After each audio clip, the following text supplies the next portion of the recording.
Bienvenidos a otro tema más en nuestro estudio sobre las trompetas del Apocalipsis. Quiero decirles una vez más que un estudio de las trompetas del Apocalipsis requiere un esfuerzo un poquito mayor de concentración. Y los animo para que puedan seguir el desarrollo de estos temas, porque las trompetas del Apocalipsis ocupan un lugar muy importante en ese último libro de la Biblia. Los capítulos 8, 9, 10 y parte del 11 tratan acerca de las trompetas, así que es necesario considerar estos temas bien. En dos temas anteriores estuvimos mostrando el lugar que ocupan las trompetas del Apocalipsis en ese último libro de la Biblia. Y también estuvimos considerando el propósito o los propósitos, pero relacionados con un propósito especial y que es responder al clamor de los justos, de los santos que claman bajo la tribulación, bajo la opresión. Ahora vamos a estudiar el capítulo 8 de Apocalipsis y vamos a ver más en detalle la proyección de las 4 primeras trompetas del Apocalipsis. Podemos anticipar esas trompetas y ese propósito como castigos de Dios contra cruces y leones. Más que los leones y las cruces, ese castigo es contra aquellos que usaron cruces y leones para perseguir al pueblo de Dios. El séptimo sello, según ya estuvimos viendo anteriormente, tiene que ver con las 7 trompetas y con la intercesión ante el altar. Dice Apocalipsis 8, versículos 1 al 5. Cuando el Cordero abrió el séptimo sello, hubo un silencio en el cielo de casi media hora. Una solemnidad en el cielo porque ahora ese libro de la herencia estaba abierto y el juicio estaba para consumarse. El juicio ejecutivo. Y dice allí, vi a los 7 ángeles que estaban ante Dios y les dieron 7 trompetas. Es el momento en que Dios va a ser justificado para castigar al mundo, porque no habrá escuchado a esos juicios que Dios envió en lo pasado contra el imperio opresor. Ahora, las naciones se unen para hacer lo mismo y entonces Dios delante del universo es justificado para intervenir para siempre. Allí se verá la justicia de Dios. Y otro ángel con un incensario de oro vino y se paró junto al altar y le dieron mucho incienso para que lo ofreciera con las oraciones de todos los santos sobre el altar de oro que está ante el trono. Está la respuesta divina a ese clamor que llega hasta el altar de oro que está delante del trono de Dios. Y está también la respuesta divina mediante los juicios de las trompetas, así representada en este séptimo sello. En Apocalipsis 8:4 dice, y el humo del incienso junto con las oraciones de los santos subió de la mano del ángel a la presencia de Dios. Y el ángel tomó el incensario, lo llenó con fuego del altar y lo arrojó a la tierra. Y hubo truenos y voces, relámpagos y un terremoto. Acá vemos las trompetas conectadas también con el juicio de Dios. Vemos una conexión con la intercesión celestial en favor de los que claman. Esa intercesión que se da para sostener la fe, la vida espiritual de aquellos que son oprimidos en la tierra. Pero al final se ve que culmina este testimonio de la manera en que Dios respondió a su pueblo que clamaba por liberación, culmina con los juicios de Dios con truenos, voces, relámpagos y un terremoto. Todas las series proféticas terminan con voces, truenos y relámpagos, esas séptuples series proféticas, ya lo vimos. En el séptimo sello, el silencio de media hora no es el sello, sino lo que Juan ve. Los 6 sellos precedentes pertenecen a los que se anotaron para recibir la herencia prometida en el libro de Dios. El séptimo sello corresponde al Señor, su parte en cumplir con su promesa de proteger a su pueblo hasta el fin. Esto lo vemos, este mismo principio lo vemos en la ley de Dios. Dice con respecto al cuarto mandamiento, en 6 días, dice Dios, harás toda tu obra, pero el séptimo es para el Eterno tu Dios. Los 6 sellos pertenecen al pueblo cristiano, el séptimo es de Dios. Es la respuesta divina al clamor de su pueblo. Y responde, como vimos, de 2 maneras: fortaleciendo la vida espiritual, haciendo ascender hasta el trono de Dios como en un incienso, como en un perfume exquisito, esas oraciones, acompañadas de la justicia de Cristo. Y también mediante los juicios de trompetas. El séptimo sello prueba que el Señor respondió al clamor de los mártires del quinto sello, castigando al imperio opresor. Y en realidad castigando también a la sección pagana, la parte anterior de ese imperio, porque está allí la respuesta del clamor de todos los justos de toda la era cristiana. Durante el segundo y tercer siglos de la era cristiana, y en el cuarto también, se esperaba que el anticristo viniese después de la caída de Roma y se sentase allí con 10 reinos sobre una iglesia apóstata. Esta interpretación de los primeros cristianos estaba basada en Daniel, el profeta Daniel, el apóstol Pablo y el apóstol Juan. Roma era una ciudad perseguidora y se creía que Roma iba a ser destruida, que Dios iba a intervenir y salvar a su pueblo, pero que cuando cayesen los césares romanos vendría el anticristo romano. Veamos. El anticristo provendría de Roma. El cuerno, según la visión de Daniel, el capítulo 7, que representa al anticristo, proviene de la cabeza de la bestia que representa a Roma. Así que tenía que provenir de Roma.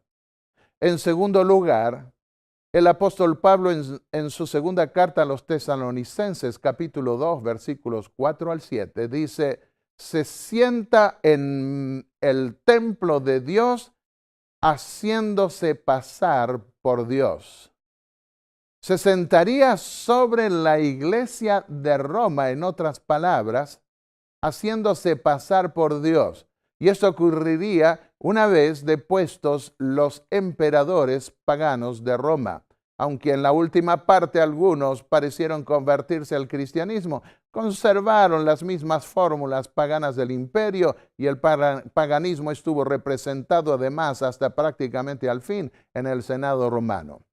Roma era una ciudad enemiga, el cuartel general del diablo. Así la consideraron los primeros cristianos. De allí venía la ira de Satanás contra ellos.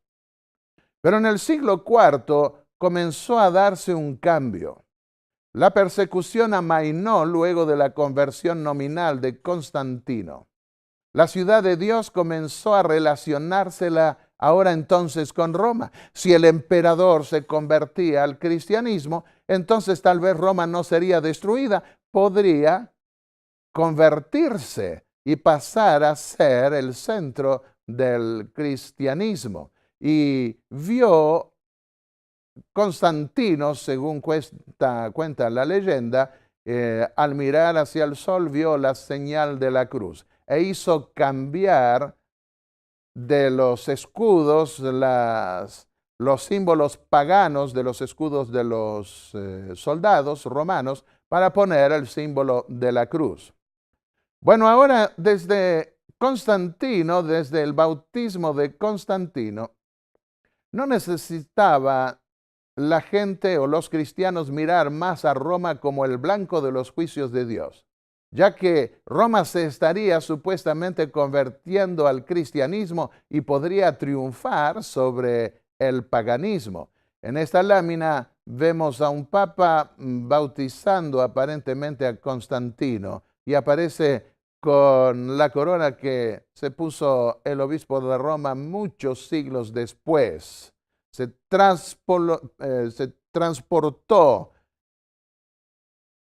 una creencia de siglos después a lo que habría pasado en Roma, pero no fue el obispo de Roma el que bautizó a Constantino según la historia.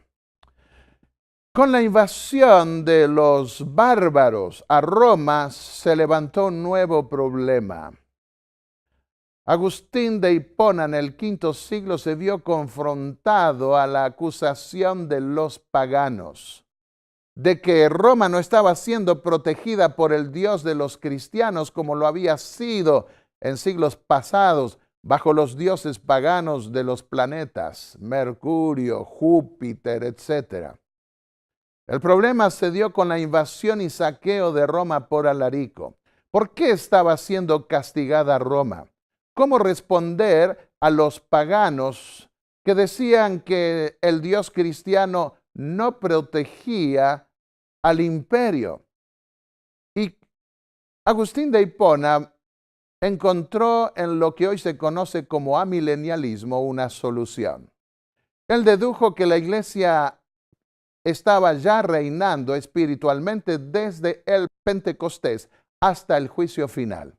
Desde el Pentecostés hasta el juicio final, la iglesia ya estaba reinando. Negó un milenio literal que tendría lugar a partir de la segunda venida de Cristo y que se conoce como premilenialismo. Roma se convertiría según este nuevo concepto y no necesitaría ser destruida. Pero eso no es lo que dice el Apocalipsis. Agustín de Hipona sepultó el historicismo por 1000 años. El historicismo consiste en ver el cumplimiento de las profecías apocalípticas desde la primera era cristiana hasta el fin del mundo, hasta la venida de Cristo. Y preparó Agustín de Hipona el camino para que otros concluyesen que el reino de la iglesia comenzó con la ascensión del obispo de Roma al poder. Eso significa que el mundo hoy no será destruido, sino que se convertirá. Hoy muchos están cayendo en esa trampa. Otra vez se están uniendo, esta vez religiones cristianas también, todas impulsadas por un ecumenismo que está dirigiendo el mismo papado romano y que pretende que este mundo se puede convertir. Esa filosofía viene de aquella época cuando pareció que el primer emperador se había convertido, después otros emperadores se habrían convertido. Pero fue cierto también que Constantino siguió con prácticas paganas al mismo tiempo que adoptaba algunas cristianas y se valía de consejeros paganos y cristianos para resolver los problemas de las dos religiones. Algunas excepciones a esta interpretación de Agustín de Hipona se dieron. Andreas de Cesarea, que vivió en el V o VI siglos, en la época en que se consumaron las primeras 4 trompetas del Apocalipsis. Él consideró que la primera trompeta se dio con la quema y degüello de las invasiones bárbaras en relación con Roma. Él pudo percibir ese cumplimiento de las trompetas allí. Desde al menos el siglo X comenzó a verse al gobierno de los papas de Roma como el anticristo apocalíptico que iba a suceder a los emperadores romanos sobre la capital del imperio.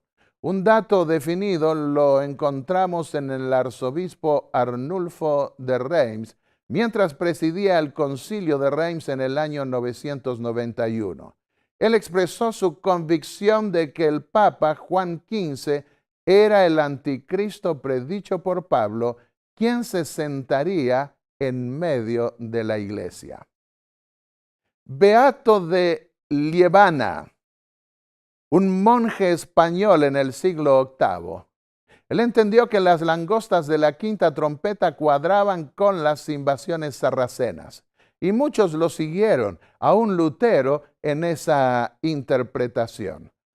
Pudo ver en la invasión, las primeras invasiones islámicas, las características cuadraban a la perfección en sus días con la descripción del Apocalipsis. Los juicios de Roma. Los juicios contra Roma constituyeron el principio que permitió a los protestantes confirmar el cumplimiento de las primeras 4 trompetas y de las 2 siguientes. En Zúrich, en el siglo XVI, Heinrich Bullinger interpretó que la quinta trompeta eran los sarracenos y la sexta trompeta los turcos otomanos que invadieron el Sacro Imperio Romano y que atacaron el Imperio Romano Oriental que estaba en Constantinopla. Más de 100 protestantes lo siguieron y pasó a constituir esta interpretación la interpretación clásica protestante.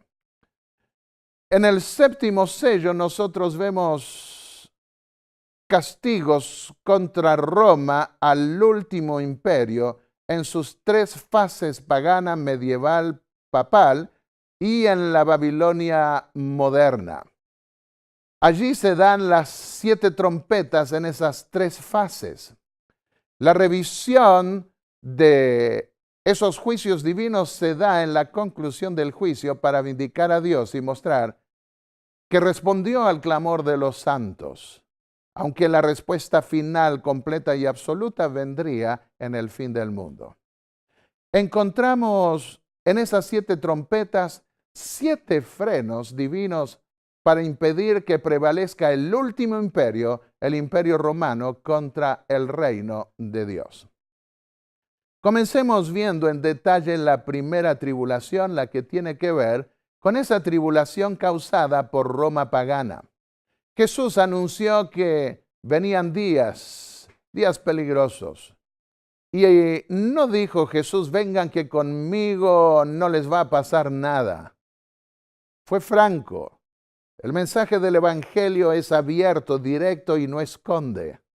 Dice Juan 16:2, versículos 33. Viene la hora en que el que os mate pensará que está rindiendo servicio a Dios. En este mundo tendréis aflicción, pero confiad, yo he vencido al mundo. Y luego dijo en Mateo 10, versículos 16, 22, 38 al 39, os envío como ovejas en medio de lobos, seréis odiados por todos por mi causa. Quien no toma su cruz y sigue en pos de mí no es digno de mí. El que quiera salvar su vida la perderá, pero el que la pierda por causa mía la encontrará. Si el mundo os odia, recordad que me odió a mí primero. Recordad las palabras que os hablé. El siervo no es mayor que su señor. Si ellos me persiguieron, os perseguirán a vosotros también. San Juan capítulo 15, versículos 18 y 20. No podemos nosotros pretender que el mundo nos trate mejor que a Cristo. Y sin embargo, no seremos dejados solos, porque el Señor estará en los momentos de prueba con nosotros. Escribiendo a su discípulo Timoteo en su segunda carta desde la cárcel, escribió el apóstol Pablo, el capítulo 3, versículos 10 al 12. Conoces sobre mi manera de vivir, paciencia, amor, persecuciones, padecimientos, sufrimientos. El que quiera vivir piadosamente en Cristo padecerá persecución. No te sorprendas, le está diciendo en otras palabras a Timoteo, si tienes que padecer, si tienes que sufrir tribulaciones. Porque los que quieran vivir piadosamente en Cristo verán la ira del diablo, pero Dios guardará a sus hijos. No tengas temor de lo que vas a sufrir, dijo Dios a la segunda iglesia del Apocalipsis. El diablo pondrá a algunos de vosotros en la cárcel para probaros y tendréis tribulación. Sé fiel hasta la muerte y yo te daré la corona de la vida. Dios responde al clamor de la primera tribulación causada por el imperio romano pagano mediante las primeras 4 trompetas. Eso es lo que nosotros vemos. Las tribus germanas o bárbaros que habían estado invadiendo el imperio romano ya desde el primer siglo, ahora consuman su obra de terminar con el poderío de los césares romanos en Occidente. Y las primeras 4 trompetas acabaron con el imperio romano de Occidente. Vemos aquí con estas líneas trazadas de las invasiones bárbaras, cómo desde el primer siglo cristiano hasta el siglo VI o hasta el siglo V mayormente se fueron extendiendo, hasta que cae Roma imperial occidental. La primera trompeta se describe así en el Apocalipsis. Y el primer ángel tocó la trompeta, y fue hecho granizo y fuego mezclado con sangre, y fueron enviados a la tierra, y la tercera parte de los árboles fue quemada, y toda la hierba verde fue quemada. Se ha vinculado esta primera trompeta con la invasión de Alarico. En los siglos IV y V, el rey de los visigodos. Los pueblos godos comenzaron a invadir el imperio romano y fueron extendiendo su poderío y acercándose cada vez más a Roma, hasta que Alarico llegó y penetró dentro de Roma. Había enormes bosques y plantaciones que pertenecían a los senadores, eran parte de la lujuria romana. Y el jardín de Salust fue quemado por Alarico. Y cuando vinieron los senadores y le preguntaron si no tenía temor por la cantidad de gente que había dentro, se burló Alarico y dijo: cuanto más hierba hay, mejor se la corta. A veces la expresión de árboles se refieren a hombres también en la Biblia y podría tener un sentido figurativo. Pero hay también una realidad, y es que Alarico prefería hacer paz con las murallas y pedía en su lugar tierras, cereales y dinero. Y él saqueó Roma. Las 3 capitales fueron Roma, la única que fue tomada, Ravenna, que fue probablemente evitada, y Constantinopla. 3 veces invadió desde el año 408 hasta el 410 Roma, hasta que entró adentro y llegó a poseer Roma. La expresión tercera es una expresión idiomática para referirse a una parte. Los historiadores refieren las invasiones de Alarico como el comienzo de la decadencia romana. Así que fue un hecho muy significativo. Por primera vez en siglos, desde que el general Aníbal había llegado hasta las puertas de Roma, ahora Roma estaba siendo invadida y este general Alarico, príncipe de los visigodos, penetró en su interior. Varias secciones de Roma fueron quemadas. El 25 de agosto del año 410 se consumó esta intervención de Alarico. Y muchos cristianos, muchos paganos se refugiaban en las iglesias cristianas porque Alarico decía, y lo mismo otros de los invasores bárbaros, que no iban a pelear contra los siervos de Cristo, sino contra los paganos. Ellos vinieron del norte, granizo y fuego mezclado con sangre. Algunos han visto en la idea del granizo algo que tiene que ver con la venida de los lugares fríos del norte de Europa. Y el primer asedio de Roma fue también en invierno. Él decía, hago guerra contra los romanos y no contra los apóstoles del Señor. Por eso no destruyó iglesias cristianas. En Isaías 30, versículos 30, se describe de una manera parecida un castigo divino. También en Isaías 28, 2, como granizo y viento destructor, con ira y fuego consumidor, con truenos y granizo. Así se describe la invasión de ejércitos opresores. Alarico tomó, dicen los historiadores, tomó Roma con ira y venganza en su corazón, lo que estaba representado en el granizo según acabamos de ver. Si la primera trompeta estaba representada por granizo y vino de los fríos vientos del norte de Europa, la segunda trompeta iba a estar representada por una montaña ardiendo y provenir del sur trayendo los vientos calientes del norte de África. Veamos la segunda trompeta entonces. ¿Qué dice Apocalipsis 8, versículos 8 y 9? El segundo ángel tocó la trompeta, y como un gran monte ardiendo con fuego fue lanzado en el mar. Y la tercera parte del mar fue vuelta en sangre, y murió la tercera parte de las criaturas que estaban en el mar, las cuales tenían vida, y la tercera parte de los navíos pereció. Acá nosotros vemos otra vez la expresión la tercera parte, que implica no un castigo total, sino parcial. Genserico fue el general de los vándalos que por medio siglo estuvo atormentando al imperio romano. Significa ganso feroz.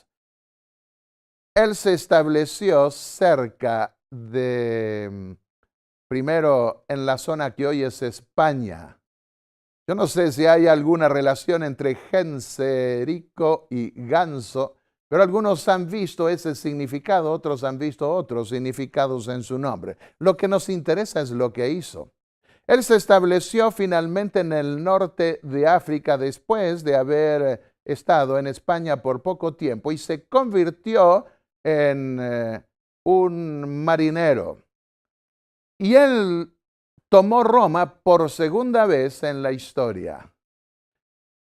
Está representado por una montaña ardiendo arrojada al mar, y eso se cumplió casi literalmente. Fue rey del año 428 al 477. Durante medio siglo, él se consideró el azote de Dios. Podemos ver aquí la lámina que proviene de las monedas de aquella época. Dominaba el mar Mediterráneo, causaba estragos y por segunda vez destruyó en forma parcial a Roma. Fue en el verano del año 455. Oh monte destructor, dice Jeremías 51, 25, tú que destruyes la tierra entera. Roma fue saqueada en el verano y vino de las cálidas tierras del norte de África. Aún los peces del mar son tenidos en cuenta. Y barreré los pájaros de los cielos y los peces del mar. Porque el Señor de las huestes tiene un día contra los barcos de Tarsis. Isaías 2:16. Así que aquí se representan guerras marítimas en el Apocalipsis. Y habla de una tercera parte del mar. Podría referirse a una posible destrucción de la fauna marina que obstruía el comercio, como se ve en Oseas 4:3 y Sofonías 1:3. Cientos de hombres fueron tomados cautivos y degollados en alta mar. Le gustaba a Genserico tomar a hombres jóvenes que les perdonaba la vida cuando destruía ciudades enteras, los llevaba en alta mar, allí los degollaba y con su sangre, con todo su cadáver, los arrojaba al mar para alimento de los peces.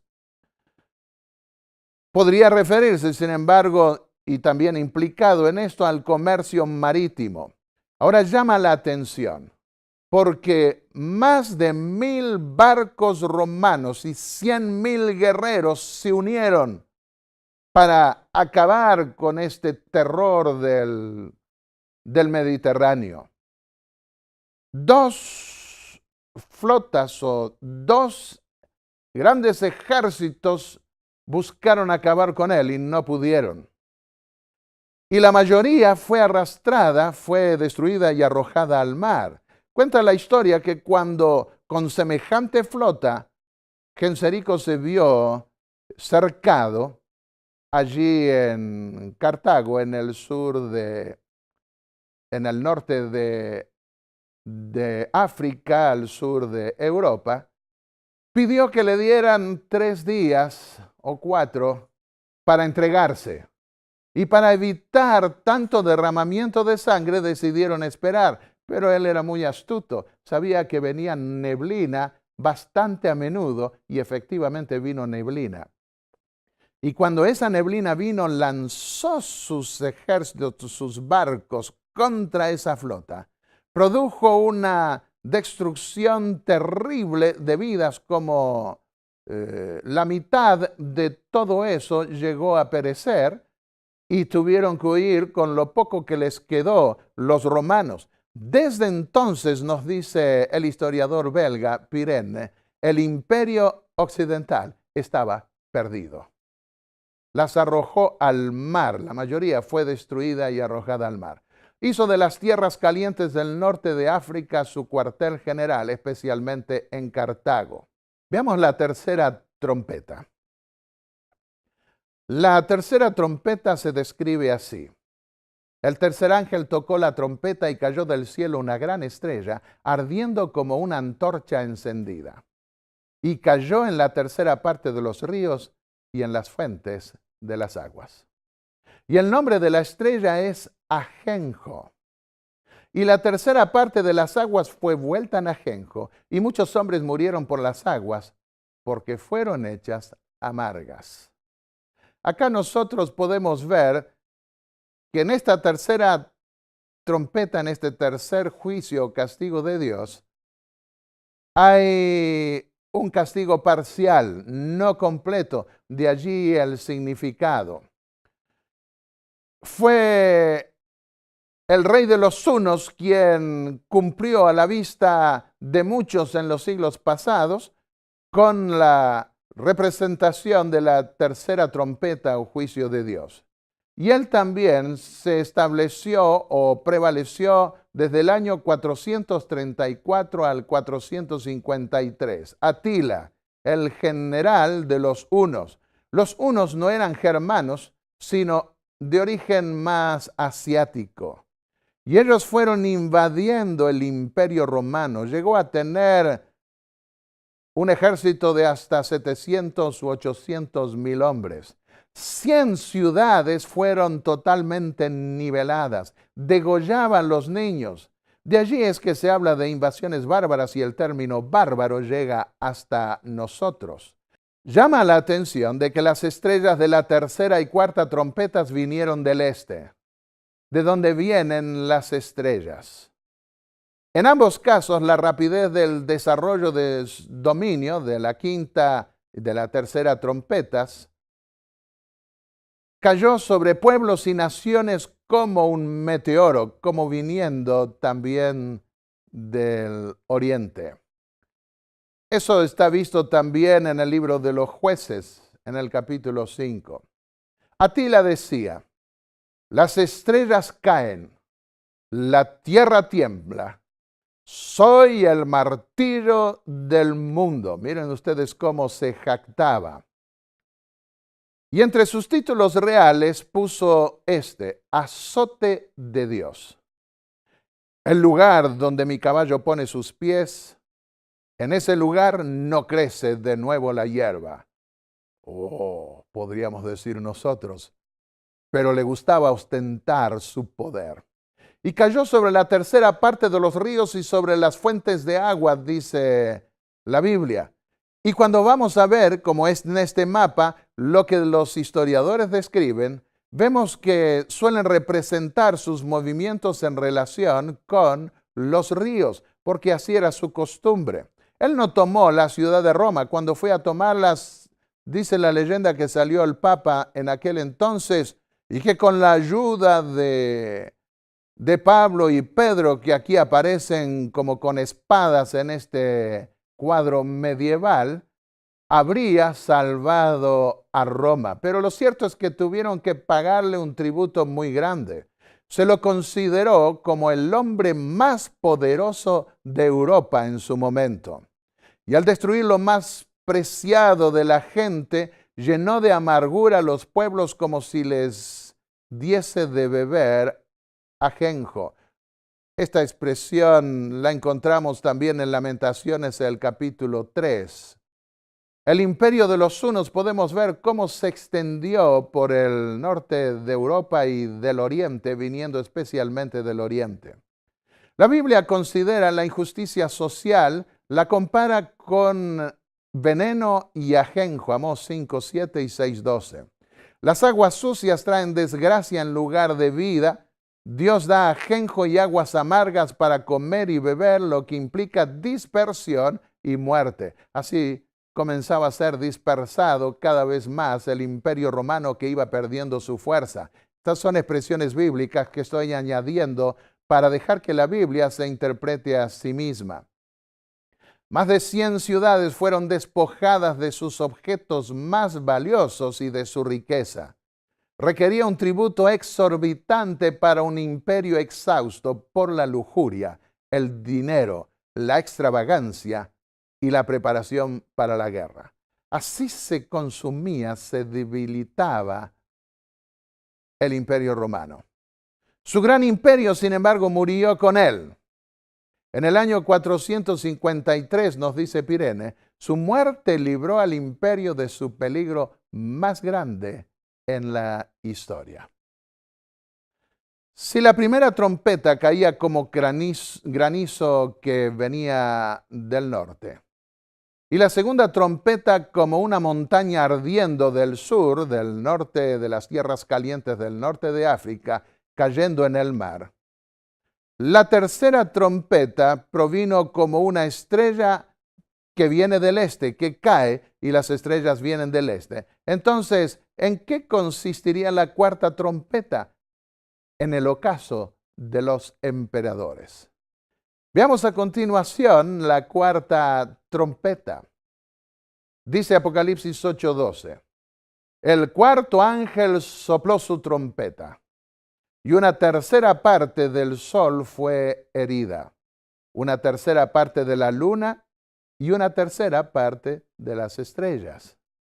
Ahora, ¿qué representa esto? Aquí nosotros estamos viendo que con esta cuarta trompeta se consuma la caída del Imperio Romano antiguo y entramos en la edad oscura, como fue llamada, en donde algo de claridad hubo, pero se perdió la grandeza y la fuerza de Roma. De tal manera, sigue diciendo Juan, que un tercio de ellos se oscureció, un tercio del día se quedó sin luz y un tercio de la noche. Vayamos a la Biblia para tratar de entender el símbolo descrito aquí. En Ezequiel 32, 7 al 9 dice, cuando te haya extinguido, y habla del juicio de Dios contra el imperio egipcio, cubriré los cielos y oscureceré sus estrellas. Entenebreceré todos los astros y traeré tinieblas sobre tu país. Acá vemos que esta figura del oscurecimiento de los astros, del sol, incluso de la luna, tenía que ver con la desaparición de un imperio, con la destrucción de un imperio. pero es la tercera parte la que es afectada, según lo que se menciona. Una tercera parte del sol, de la luna y de las estrellas fue herida. Se pasa ahora al desmembramiento del Imperio Romano que se manifiesta en los pies, mezclando barro cocido con hierro. Ese desmembramiento del Imperio Romano se dio a partir del año 476, cuando cayeron los césares de Roma y nunca más hubo emperadores allí. El ocaso de los emperadores. El último emperador fue un muchachito, un chico todavía empezando casi la adolescencia, con 12 años, y fue Romulus Augustus. Y con él termina el Imperio Romano Occidental. Llama la atención que el fundador de Roma fue Rómulo y el último emperador se llamó Augusto. Su último emperador se llamó Rómulo Augusto. Se creía que la autoridad de los emperadores provenía de los cuerpos celestiales. El emperador romano era deificado como hijo de Dios y hasta tenía una aureola detrás en muchos casos. Y la deposición del emperador de Roma por Odoacro marca el fin del Imperio Romano Occidental, la caída de la antigua Roma y el comienzo de la Edad Media o Edad Oscura, como fue llamada por muchos historiadores, en Europa Occidental. Eso nos confirman los historiadores. Se compadeció, sin embargo, Odoacro de este muchacho de 12 años y se tienen registros de que siguieron alimentándolo durante el resto de su vida. Al hablar de un tercio, no habría más emperadores en Roma. Ravenna y Constantinopla, los otros dos centros del Imperio Antiguo Romano, permanecieron como la sede del Imperio Romano Oriental. Así vemos, en Roma ahora aparece el Papa de Roma. En Ravenna está el exarcado y en Constantinopla el emperador oriental. El cuarto juicio cae así contra el Imperio Romano en su sistema imperial y religioso, que aún así mantiene algo de su esplendor político en el sistema político religioso que lo suplantó durante la Edad Oscura. El Senado continuó operando, sin embargo, aunque ya sin el emperador, hasta que también, unos años después, unas décadas después, dejó de existir para siempre. Queridos amigos, yo quiero decirles que estas historias, estos eventos del pasado, nos muestran que lo que Dios advierte se cumple. La pompa, la gloria del Imperio Romano pagano se opacó, perdió esplendor, perdió luz. Eso ocurrirá en el fin del mundo también, cuando toda la pompa de los gobiernos y de las religiones y de todo lo que los hombres construyen perezca ante el esplendor de la gloria del Hijo de Dios, quien vendrá, según nos dicen los evangelios, en la gloria de su Padre para redimir a sus hijos. Los invito a inclinar el rostro para concluir con una oración. Padre y Dios Santo que estás en los cielos, venimos a ti, Señor, para pedirte que nos llenes de la gloria que viene de arriba. Queremos dejar de lado los atractivos humanos, esas estrellas fugaces, esos altares que se levantan de estrellas del deporte, de podios de santidad o del cine o de tantas otras cosas más que desvían la mirada del único que es el fundamento de nuestra fe, de la palabra de Dios y de tu Hijo Jesucristo, nuestro Rey, nuestro Príncipe. Te pedimos, Señor, que nos des esa gloria espiritual para que estemos preparados para contemplar su gloria eterna cuando venga por su pueblo, en el nombre de Jesús. Amén.